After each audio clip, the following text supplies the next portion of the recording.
Hello everyone, myself Dr. B.L. Bairwa, Associate Professor, Business Administration। आज हम क्रियात्मक प्रबंध के बारे में जानेंगे। क्रियात्मक प्रबंध बीकॉम पार्ट 3 बिजनेस एडमिनिस्ट्रेशन का फर्स्ट पेपर है। सबसे पहले हम देखेंगे कि क्रियात्मक प्रबंध होता क्या है। प्रिय विद्यार्थियों, जैसा कि आपने बीकॉम पार्ट 2 में मैनेजमेंट पढ़ते टाइम पढ़ा होगा कि प्रबंध के जो सिद्धांत हैं उनमें 2 सिद्धांत आधारभूत सिद्धांत हैं और इन सिद्धांतों का प्रतिपादन F.W. टेलर और हेनरी फेयोल द्वारा किया गया। सिद्धांत विशिष्टीकरण अथवा श्रम विभाजन के नाम से जाना जाता है। विशिष्टीकरण या श्रम विभाजन ही का सिद्धांत ही क्रियात्मक प्रबंध की देन है। क्रियात्मक प्रबंध के अंतर्गत संस्था के कार्यों को विभिन्न विभागों में बांट दिया जाता है। जैसा कि आप जानते हैं कि आधुनिक बृहद स्तरीय व्यावसायिक संस्थाओं की प्रबंध व्यवस्था की सफलता विशिष्टीकरण के सिद्धांत पर टिकी हुई है। इसीलिए ऐसी सभी संस्थाओं की आंतरिक संगठन संरचना को प्राय उसके कार्यों के अनुसार विभिन्न विभागों में वर्गीकृत कर दिया जाता है। इन विभागों को ही संस्था के क्रियात्मक विभागों का नाम दिया गया है, जैसे उत्पादन, विपणन, वित्त, लेखा, विकास एवं शोध। इन विभागों की प्रबंध व्यवस्था विशिष्ट योग्यताधारी प्रबंधक द्वारा की जाती है, जिसे ही क्रियात्मक प्रबंधक के नाम से जाना जाता है। जहाँ तक क्रियात्मक प्रबंध के अर्थ का संबंध है, इस संबंध में कई प्रबंध चिंतकों ने अपनी अपनी परिभाषाएं दी हैं। इनमें से कुछ परिभाषाएं छोटी मगर सारगर्भित हैं, जैसा कि जोसेफ मेसी द्वारा दी गई परिभाषा। जोसेफ मेसी ने क्रियात्मक प्रबंध को सामान्य प्रबंध की एक विशिष्टीकृत शाखा बताया है। जोसेफ मेसी की ये परिभाषा यद्यपि बहुत छोटी लेकिन सारगर्भित परिभाषा है और उन्होंने अपनी इस परिभाषा के माध्यम से गागर में सागर डालने का प्रयास किया है। इस परिभाषा का यदि हम विश्लेषण करें तो इससे एक बात स्पष्ट होती है कि क्रियात्मक प्रबंध असल में सामान्य प्रबंध का ही एक हिस्सा है। इसीलिए हम ये कह सकते हैं कि functional management is a branch of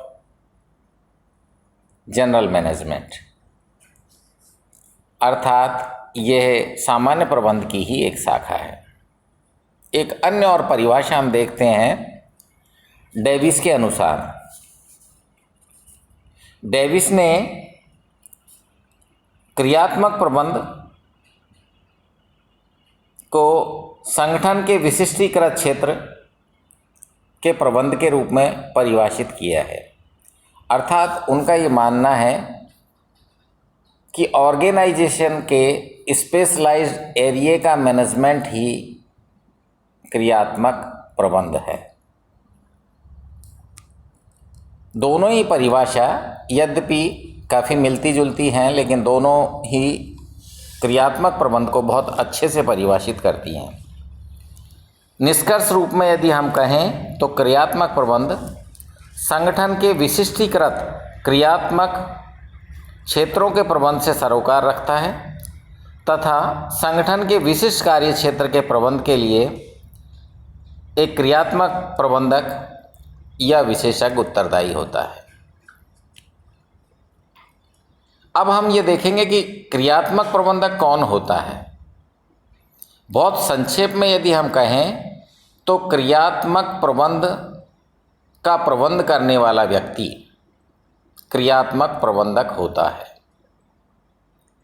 क्रियात्मक प्रबंधक संबंधित विषय का विशेषज्ञ होता है, विशिष्ट योग्यताधारी होता है और उस कार्य से संबंधित सभी प्रकार की जिम्मेदारी उसकी अपनी होती है। क्रियात्मक प्रबंधक के अधीन जो कार्य करते हैं कार्मिक, वो कार्मिक भी संबंधित शाखा के तकनीकी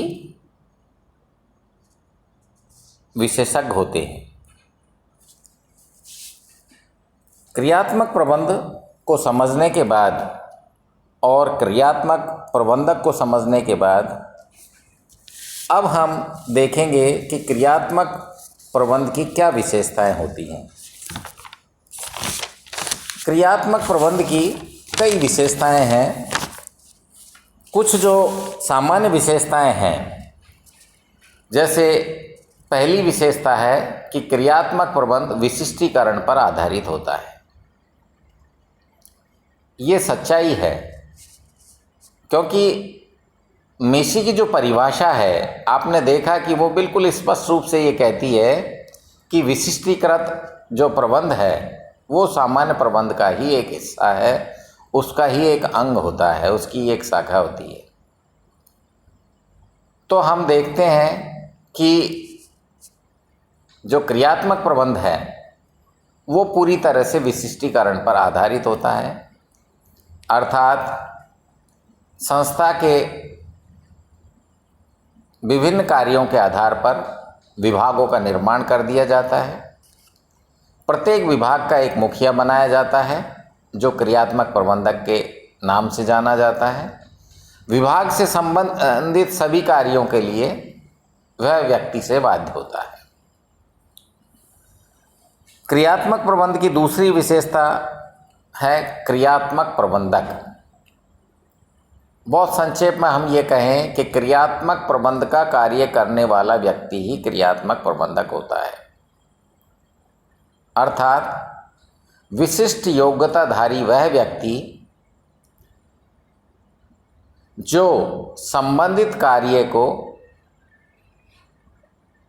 अपने द्वारा अर्जित योग्यता अथवा कौशल के आधार पर पूरा करने का काम करे, वही क्रियात्मक प्रबंधक है। तीसरी विशेषता यदि हम देखें, कार्यानुसार विभागीकरण। जैसा कि मैंने बताया कि आज के समय में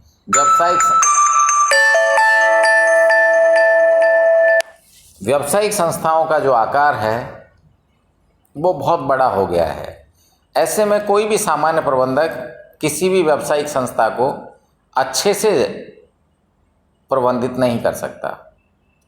यही वजह है कि प्रबंध की सुविधा की दृष्टि से उसके कार्यों को अलग अलग भागों में बांट दिया जाता है और उसके आधार पर प्रबंध का कार्य किया जाता है।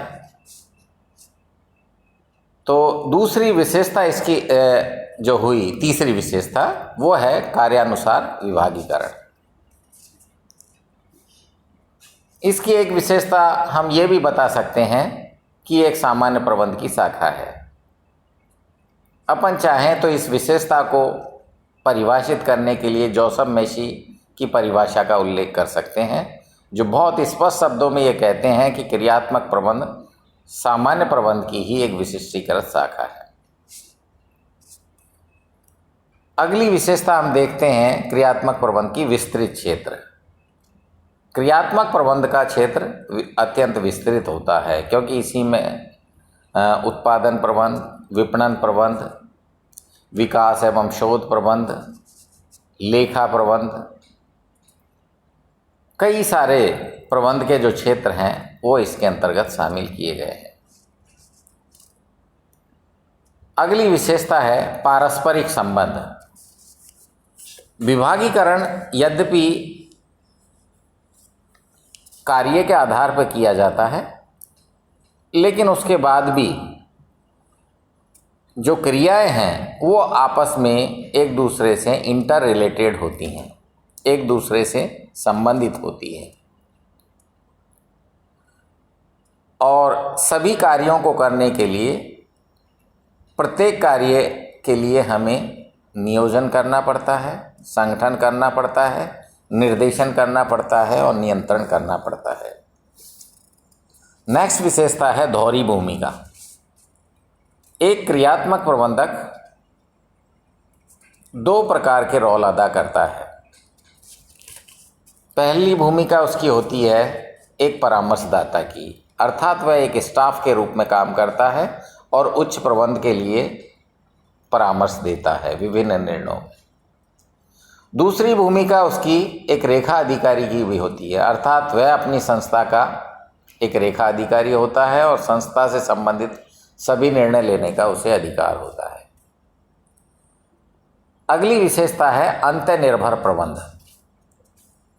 अंतर्निर्भर प्रबंध के अंतर्गत हम ये बताएंगे कि क्रियात्मक प्रबंध इंटरडिपेंडेंट है, एक दूसरे पर निर्भर करता है। अर्थात यदि हमें उत्पादन का कार्य करना है तो उत्पादन के कार्य के लिए हमें कार्मिकों की ज़रूरत पड़ेगी, श्रमिकों की, मजदूरों की ज़रूरत पड़ती है, और ये कार्मिक या श्रमिकों की उपलब्धता हमें सेवी वर्गीय विभाग या मानव संसाधन विभाग कराता है। उत्पादन के लिए कच्चा माल या इक्विपमेंट्स की ज़रूरत पड़ती हैं और ये सारी चीज़ें संस्था का क्रय विभाग उत्पादन विभाग को क्रय करके देता है। कोई भी चीज़ खरीदने के लिए पैसों की आवश्यकता होती है, अतः संबंधित विभाग की वित्त की आपूर्ति वित्त विभाग करता है। तो हम देखते हैं कि ये अंतर्निर्भर है सारे एक दूसरे से। नेक्स्ट है समान प्रबंधकीय प्रक्रिया एवं सिद्धांत। क्रियात्मक प्रबंध के अंतर्गत भी वही कार्य किए जाते हैं, वही सिद्धांत लागू किए जाते हैं जो सामान्य प्रबंध के अंतर्गत किए जाते हैं, अर्थात जैसा कि नियोजन करना, संगठन करना, निर्देशन करना और नियंत्रण करना। सामान्य प्रबंध के सिद्धांत भी समान रूप से क्रियात्मक प्रबंध पर लागू होते हैं। नेक्स्ट है आपके प्रत्येक संस्था के लिए अनिवार्य।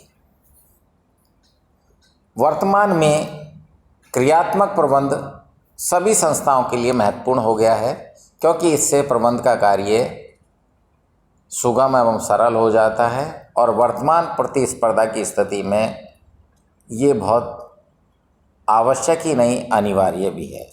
थैंक्स।